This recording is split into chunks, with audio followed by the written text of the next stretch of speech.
શ્યામકુમારના નમસ્કાર. આજના વિડીયોમાં આપનું સ્વાગત છે. ખબર છે, રાત્રે લાઇટ ચાલુ રાખીને સૂઈ જવું એ આપણામાંથી ઘણા લોકોની આદત હોય છે. પણ શું આપણે ક્યારેય વિચાર્યું છે કે આ નાનકડી આદતની આપણા શરીર પર કેટલી મોટી અસર પડે છે? તો ચાલો આજે આ સામાન્ય આદત પાછળનું વિજ્ઞાન સમજીએ અને જાણીએ કે એનાથી શું નુકસાન થઈ શકે છે.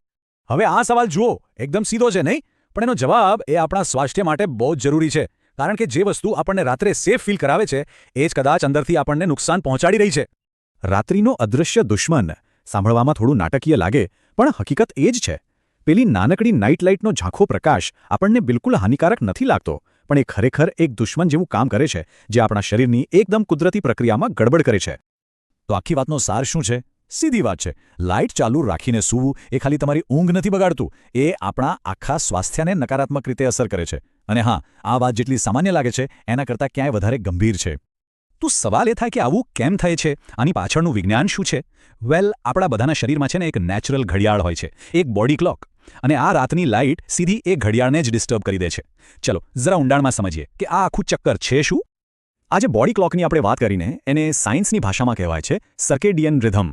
હવે આ ભારે શબ્દથી ગભરાવાની જરૂર નથી, એકદમ સિમ્પલ છે. સમજો કે આ આપણા શરીરનું પોતાનું 24 કલાકનું ટાઈમ ટેબલ છે. ક્યારે જાગવું, ક્યારે ફ્રેશ ફીલ કરવું અને ક્યારે સૂઈ જવું, બધું એ જ નક્કી કરે છે. અને આ કુદરતી રીતે દિવસના પ્રકાશ અને રાતના અંધારા સાથે જોડાયેલું છે. અને આ ટાઈમ ટેબલને ચલાવે કોણ? એના માટે છે એક ખાસ હોર્મોન, નામ છે મેલાટોનિન.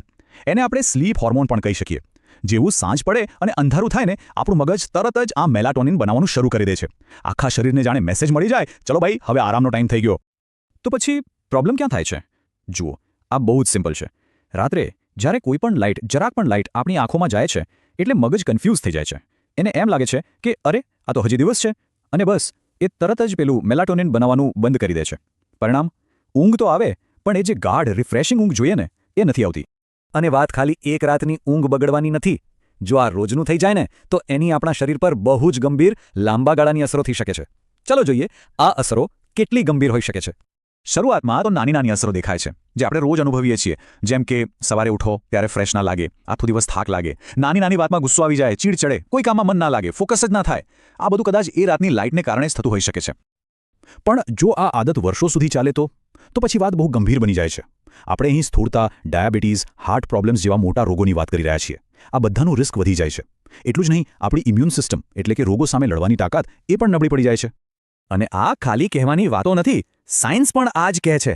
રિસર્ચ બતાવે છે કે આર્ટિફિશિયલ લાઇટમાં સૂવાથી આપણું મેટાબોલિઝમ એટલે કે ખોરાકમાંથી એનર્જી બનાવવાની જે પ્રોસેસ છે ને એ ધીમી પડી જાય છે. અને જ્યારે મેટાબોલિઝમ ધીમું પડે ત્યારે વજન વધવાની શક્યતા ખૂબ વધી જાય છે. ખાસ કરીને બાળકો માટે તો આ વાત બહુ જ ચિંતાજનક છે, કારણ કે એમનું શરીર અને એમની આંખો હજી વિકાસ પામી રહી હોય છે. સતત લાઇટમાં સૂવાથી એમની આંખોના ડેવલપમેન્ટ પર ખરાબ અસર પડી શકે છે અને એમની દૃષ્ટિ પણ નબળી પડી શકે છે. ઓકે, તો બધી લાઇટ્સ શું સરખું જ નુકસાન કરે છે? ના, એમાં એક છે જે સૌથી મોટો વિલન છે. અને સૌથી મોટી તકલીફ એ છે કે આ વિલન આપણા બધાના ઘરમાં, આપણા હાથમાં જ છે. આ વિલન છે બ્લુ લાઇટ. ક્યાંથી આવે છે? આપણા મોબાઈલમાંથી, ટીવીમાંથી, લેપટોપમાંથી, એલઈડી બલ્બમાંથી, બધેથી. અને આ બ્લુ લાઇટ છે ને એ મેલેટોનિનની સૌથી મોટી દુશ્મન છે. એ એને સૌથી વધારે સપ્રેસ કરે છે. એટલે જ તો કહેવાય છે કે સૂવાના 1-2 કલાક પહેલા કોઈ પણ સ્ક્રીન ન જોવી જોઈએ.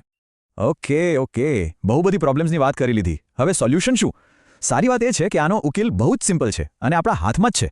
અને એના ફાયદા એ તો ગજબના છે. ચાલો હવે ફાયદાની વાત કરીએ.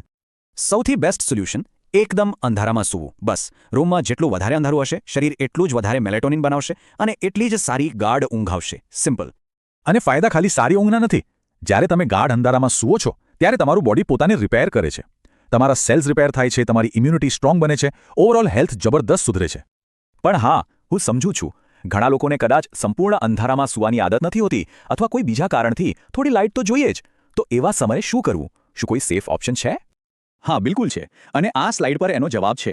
જો તમારે નાઇટ લેમ્પ વાપરવો જોઈએ તો બ્લુ કે વ્હાઇટ લાઇટને બદલે રેડ લાઇટવાળો લેમ્પ વાપરો. સાયન્સ કહે છે કે લાલ લાઇટની અસર મેલેટોનિન પર સૌથી ઓછી થાય છે, તો એ એક સારો વિકલ્પ છે. તો આ બધી વાત પછી સવાલ હવે આપણા પર છે, પોતાની સારી ઊંઘ અને હેલ્ધી ફ્યુચર માટે. આજે રાત્રે આપણે કઈ સ્વિચ બંધ કરીશું?